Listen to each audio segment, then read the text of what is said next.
मध्य प्रदेश सरकार द्वारा प्रदेश की जनता की धार्मिक आस्था और श्रद्धा के साथ खिलवाड़ किया जा रहा है।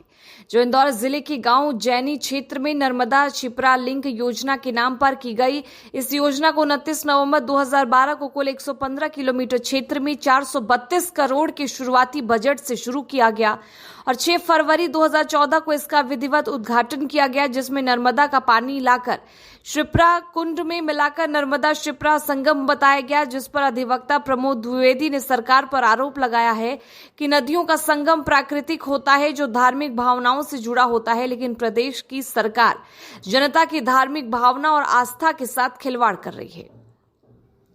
नर्मदा नदी से पाइपों के जरिए आया पानी जलकुंड में, जो नर्मदा कुंड नाम से भरा जाता है, वही क्षिप्रा कुंड में पानी नहीं रहता है, पर पाइप भी है, नहर भी, उसमें नर्मदा का पानी गुपचुप भरा जाता है। आगे वीडियो में सुनिए क्या कुछ कह रहे हैं प्रमोद कुमार द्विवेदी। क्या मुद्दा क्या है? नर्मदा क्षिप्रा लिंक योजना मुंडला दोस्तदार ग्राम पंचायत में उज्जैनी एक गांव है। उज्जैनी में ऊपर पहाड़ पर मंदिर है और बताया जाता है कि वहाँ से माँ क्षिप्रा का उद्गम हुआ। नहर प्राकृतिक रूप से बनी हुई है। वहाँ पर करोड़ों 700 करोड़ रुपए की योजना के आधार से नर्मदा क्षिप्रा लिंक योजना प्रारंभ की। नाम दिया गया कि यहाँ नर्मदा और क्षिप्रा का संगम है और लोग स्नान करते हैं तीर्थ स्थल के लिए। वास्तव में क्षिप्रा नदी वहाँ विलुप्त हो चुकी है अपने उद्गम स्थल से, और 7 किलोमीटर दूर जाकर के फिर प्रकट हुआ। अर्थात उस मंदिर से किसी भी प्रकार का पानी क्षिप्रा नदी का प्रवाहित नहीं। कुंड बना हुआ है। इस कुंड में नर्मदा नदी से लाए हुए पाइप को छोड़ा जाता है। नर्मदा नदी का कुंड अलग है। तो फिर संगम कहाँ से हुआ? लोगों की धार्मिक आस्थाओं से क्यों खेल रहे हो? 700 करोड़ रुपए की ये योजना है, पूरा किया गया। अभी आप लोगों ने जो इलेक्ट्रॉल बॉन्ड घोटाला, उसमें 50 करोड़ रुपए इसी कंपनी ने, जिस कंपनी को ने नर्मदा क्षिप्रा लिंक योजना का काम किया, 50 करोड़ रुपए भारतीय जनता पार्टी की सरकार को।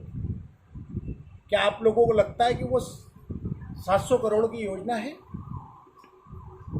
वास्तविक स्थिति आप लोगों के सामने है कि वहाँ पर अभी कुंड खाली है, कुंड में पानी नहीं है। नर्मदा के तृतीय चरण जो इंदौर में पहुँच रहा है, जितना पानी इंदौर में पहुँचता है उतनी ही लागत इस कुंड तक पानी पहुँचाने में सरकार व्यय करती है। 72 रुपये 1000 लीटर पानी खर्च होता है। कहा गया कि 305 मीटर ऊपर हमने पानी को चढ़ाया है, जबकि इस तीर्थ स्थल के फोटो आप देखेंगे तो 25 फुट ऊपर नर्मदा की लाइन जा रही है। वहाँ से पाइप के जरिए कुंड में पानी छोड़ा जाता है और फिर ये पानी गांव में जाता है। अभी बंद कर दिया गया। तो नर्मदा और क्षिप्रा संगम कहाँ है? लोगों के धार्मिक आस्थाओं से आप क्यों खेल रहे हो? और पाइप के जरिए पानी छोड़ करके अगर नदियों का संगम किया गया तो फिर हर नदी का संगम किया जा सकता है। मैं एक टब में नर्मदा का पानी ले आता हूँ, दूसरे टब में चंबल का, तीसरे टब में ये, और सबको पाइप से जोड़ करके एक कुंड में डाल देता हूँ। हो गया सारी नदियों के पानी का संगम। धार्मिक आस्थाएं हमारे सनातन धर्म में महत्वपूर्ण होती है। संगम अगर देखना हो तो इलाहाबाद की त्रिवेणी नदी का संगम देखिए। संगम अगर आपको देखना है तो बड़ी कलमेर में चंबल नदी और नर्मदा नदी के संगम को देख लीजिए। वहाँ एक मंदिर बना हुआ है, दोनों तरफ घाट हैं, बड़ी कलमेर। हाथोत्पेशी का। ये प्राकृतिक रूप से संगम है। अभी 10 मई को जनापाव में भी जाएंगे, झंडा फहराया जाएगा। वहाँ पर 7.5 नदियाँ, जनापाव में जो कुंड है उसमें प्राकृतिक रूप से मिली हुई संगम ये है। तो धार्मिक आस्थाओं से खेलने का काम ये भारतीय जनता पार्टी का और उसकी सरकार का है, जो अपने आप को बड़ी सनातन धर्म की पुरोधा बता रही है।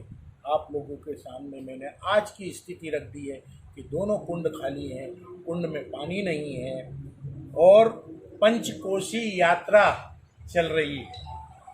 जो लोग उज्जैन नदी में यानी क्षिप्रा नदी में स्नान नहीं कर पाते, वो ग्रामीण क्षेत्र के लोग परिक्रमा करते हुए अगर क्षिप्रा मैया के उद्गम स्थल के दर्शन करना चाहते हैं तो उन्हें न तो नर्मदा का पानी मिलेगा और न क्षिप्रा चूँकि वहाँ से 7 किलोमीटर विलुप्त हैं, 7 किलोमीटर दूर बात प्रकट होती हैं। लोगों की धार्मिक आस्थाओं से जिस प्रकार का खिलवाड़ हो रहा है, मैंने इसको उजागर किया।